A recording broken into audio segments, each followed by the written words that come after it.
నేను మియాపూర్‌లో ఉన్న కాళీమాత టెంపుల్‌కైతే వచ్చానండి ఈరోజు. నాకన్నిటికన్నా ఈ టెంపుల్‌లో చాలా ప్రత్యేకంగా అనిపించేది ఏంటి అంటే, యముడు, చిత్రగుప్తుడనమాట. చాలా అంటే చాలా ముద్దుగా ఉంటారు. చిన్న చిన్నగా ఉంటాయి కదా! చాలా ముద్దుగా అనిపిస్తది నాకు.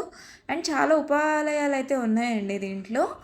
ఎవరైనా వెళ్ళకపోతే ఒకసారి వెళ్ళండి. చాలా అంటే చాలా మహిమగల అమ్మవారనమాట. కాళీమాత పంచముఖిగా మనకి దర్శనమైతే ఇస్తారు. ఇక్కడ నాగ విగ్రహాలు కూడా చాలా ఎక్కువగానే ప్రతిష్ఠించారు. ఆంజనేయ స్వామి కూడా మనకు పంచముఖిగానే దర్శనమైతే ఇస్తారనమాట. బావుంటుంది టెంపులు. ఎవరైనా అక్కడ దగ్గరలో ఉన్న వాళ్ళైతే విజిట్ అవ్వండి. చాలా అంటే చాలా పాజిటివ్ వైబ్స్ ఉంటాయండి. నేను అనుకోకుండా ఆ రోడ్లో ఒకరోజు వెళ్తున్నప్పుడు సడన్‌గా చూసా. ఇది అమ్మవారు కాళీమాత కాదా అనుకోని ఒకరోజు ట్రై చేశాను వెళ్ళడం కోసమని.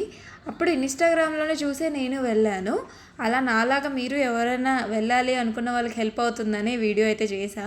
చాలా అంటే చాలా పాజిటివ్ వైబ్స్ ఉన్నాయండి. దట్ టూ అమ్మవారిని ఇంత పెద్దగా చూడడం ఇక్కడే అనమాట.